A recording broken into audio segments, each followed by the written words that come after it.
मैत्रिणीनो, आपल्याकडे एक म्हण प्रसिद्धच आहे, एकादशी आणि दुप्पट खाशी. उपास असला की सगळ्यांना सुट्टी आणि आज काय बेत असाच प्रश्न. मग म्हटलं काहीतरी वेगळं करूयात. तर आज आपण शिकणार आहोत उपासाचा स्पेशल मेनू, उपासाचे दहीवडे. त्यासाठी करायचं काय, वरीचे तांदूळ मस्त धुवून घ्यायचे आणि 7-8 तास भिजत घालायचे. पाणी चांगलं जरा निथळून घ्यायचं, वाटायला लागेल एवढंच पाणी त्यात ठेवायचं आणि छान घ्यायची बारीक वाटून. या कन्सिस्टन्सीचं करायचं पीठ.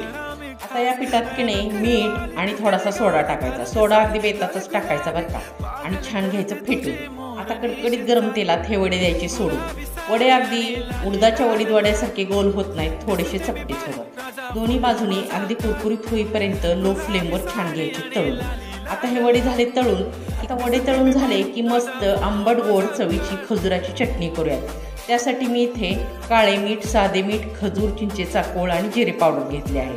आणि आवडत असेल गोड तर थोडासा गुळ आणि तिखट टाकायचे आहे.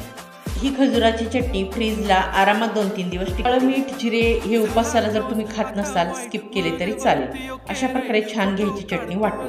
आता दही घेऊन त्यात टाकायचे थोडेसे मीठ आणि साखर आणि छान घ्यायची घुसळून. आता कोमट पाण्यामध्ये थोडंसं मीठ टाकायचं आणि त्यात हे वडे सोडायचे आणि 2-3 मिनटं झाले की ही वडी घ्यायची छान पिळून. हे वडे जास्त वेळ कोमट पाण्यात ठेवायचे नाही, नाहीतर वडे जातात फुटून. आस्वाद घेण्यासाठी मस्त दहीवडे झाले बरं का तयार. मस्त प्लेटमध्ये घ्यायचे वडे, त्यावर टाकायचं दही, तिखट, जिरे पावडर आणि आपली वाटलेली चटणी. आता मस्त प्लेटिंग झाली आहे. वाट कसली बघताय मग?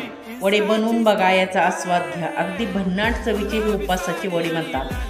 मस्त अशी एखादं स्पेशल मेजवानी झाली बरं का तयार. घ्या आस्वाद.